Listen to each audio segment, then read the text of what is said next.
off. Megan, if you want to pull up the PowerPoint.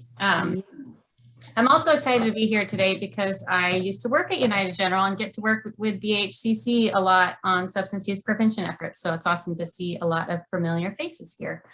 And some of the things we fund through our youth marijuana prevention program that you guys might connect to are, we actually fund the peer-to-peer education program that Alicia was sharing about today, and also a regional project on supporting schools with school substance use discipline policies that Burlington School District is participating in.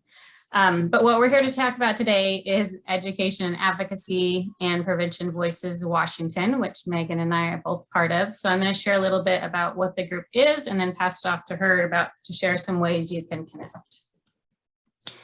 So there's two main things that Prevention Voices is. The first one is that it's an action network. It's really a way to connect partners across the state who may be working under different funding sources, maybe with a DFC coalition like Burlington Healthy Communities Coalition, or a Community Prevention and Wellness Coalition under marijuana, tobacco funding. Could be coalition partners, school partners, governmental partners. So all different types of people across the state who are working in substance use prevention and working with trying to create healthier environments for youth and families. So this is really a way to pull all those people together and try to connect them together through the spectrum of advocacy around substance use prevention issues.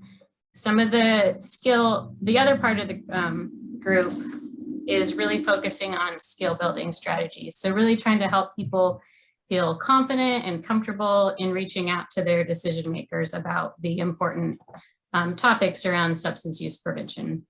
So some of the things that we provide are training specifically around the legislative process, how it works, how you can be engaged through prevention, also about the Liquor Cannabis Board rulemaking process and how you can engage with that. There's also technical assistance available through Prevention Voices if you have a specific issue that you're working on or trying to figure out the best way to make a connection or pass on a message to a decision maker. There are tools available that partners across the state have developed, such as one-pagers, fact sheets, could be PowerPoints, talking points, things like that, that we all can share with each other. One awesome benefit, I think, too, is Megan does a really good job of sending out weekly updates, specifically during the legislative session. So that includes updates on all different bills related to marijuana, tobacco, alcohol prevention, and other prevention topics. Also, potentially opportunities to engage with Liquor Cannabis Board rulemaking, trainings that are coming up, things like that. So we'll put our contact info in the chat, and you can connect with us to get on our mailing list if you're interested to get those updates. We also have different planning meetings throughout the year. We actually have a steering committee of partners across the state who are working together to help coordinate Prevention Voices, along with Megan doing a lot of the lead work. And we have, last year we did a pre-mid-session and post-session summit. So at the different parts of the legislative session, giving people a chance to connect, really share successes and challenges, and really connect around some of the hot topics that are current. So we'll be doing those again this year. And then one of the last skill building items is really just giving people a chance to connect and access subject matter experts across the state. So really, if there's an issue that you're working on and you care about in prevention in your community, there's probably someone else across the state who's also working on that and who also cares about that. So really giving people that chance to connect across the state.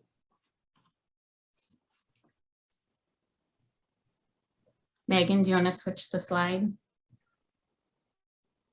So the mission of Prevention Voices is really to foster that collaboration, really to help prevention professionals and prevention partners that are volunteers also really be able to be active, consistent, and credible voices, really helping give them that confidence and comfort in having discussions at all different policy levels around substance use prevention. We recognize that there's a full spectrum of advocacy, and that based on people's funding sources or their organizational rules, They might be able to do education only, which is a lot of us are in that situation, but that's awesome. And there's a lot that you can do with that. And then at the other end of the spectrum, you may be at an organization or you may be a community volunteer that's able to do lobbying and make specific asks around specific bills or issues. And so we really invite everyone at all levels of that spectrum to be a part of Prevention Voices and to engage in this work together. Lastly, we also know that most substance use prevention grants in Washington encourage, if not some of them require, decision maker outreach and education as part of their grant efforts. And so most of those grant funding sources have already approved people to participate in this group specifically. So I'm going to pass it on to Megan to share a little bit of specifics about ways you can get engaged. And if we have time, we'll see about some bills that are coming up. All right, thanks, Alyssa. And hi, everybody. I'm going to go quick. Some of you have already seen this, actually, so I'm not even going to read it. But essentially, Prevention Voices, we do things by building these local relay teams. And that's the analogy I like to use. You pass some, an action is started. We pass that to you, or someone passes that to you. Maybe you're watching a public hearing yourself and you're like, whoa, my legislator needs to be emailed about this, right? And so that starts a cascade of events where maybe you help write an email, but you're not allowed to send an email. So you find a coalition member that can do that, or they, find some data and help contribute to that. They reach out to another legislator on the committee, for example. So this is definitely a team effort, especially since we're all working under our own grant and our organizational limitations. So it's all about passing the baton off to the next person to be able to get these items done. And we do this working in partnership with WASAP, our friends at WASAP, and actually other lobbyists around the state.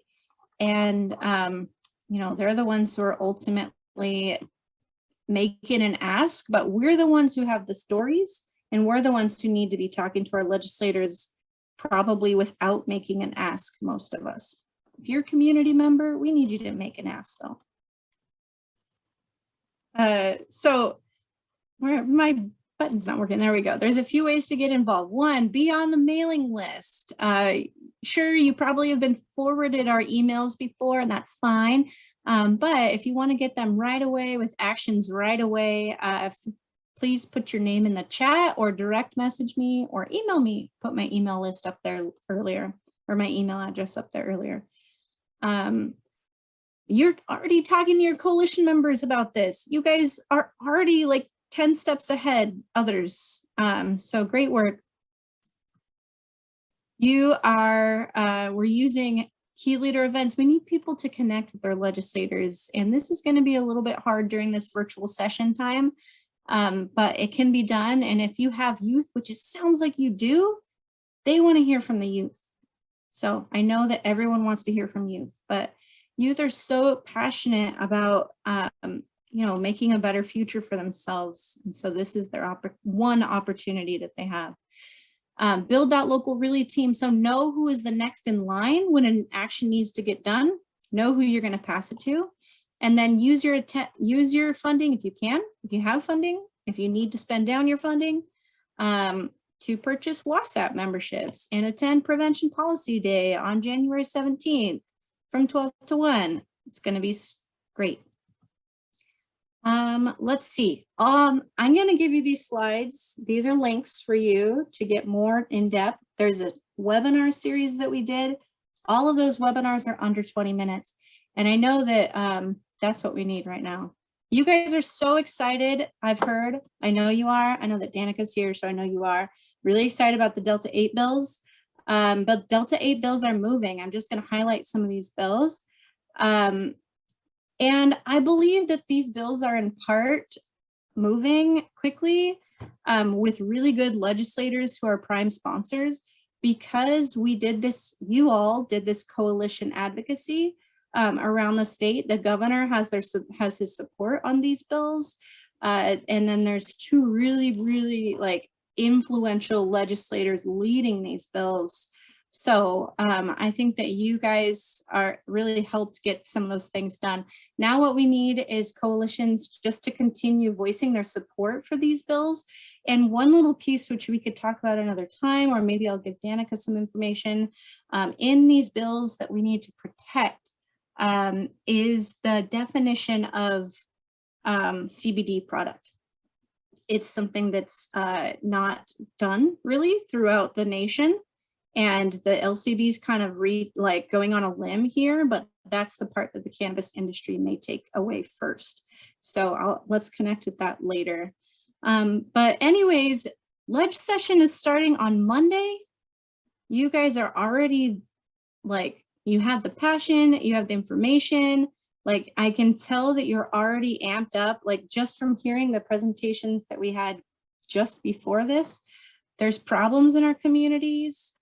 Legislators need to hear about that. And so we just want to get you the skills to be able to do that communication and get this work done. I'm going to give you these slides. It has a lot more information, a lot more links, but feel free to email me or Alyssa if you have any questions. I'll put my information in the chat again. I'm done.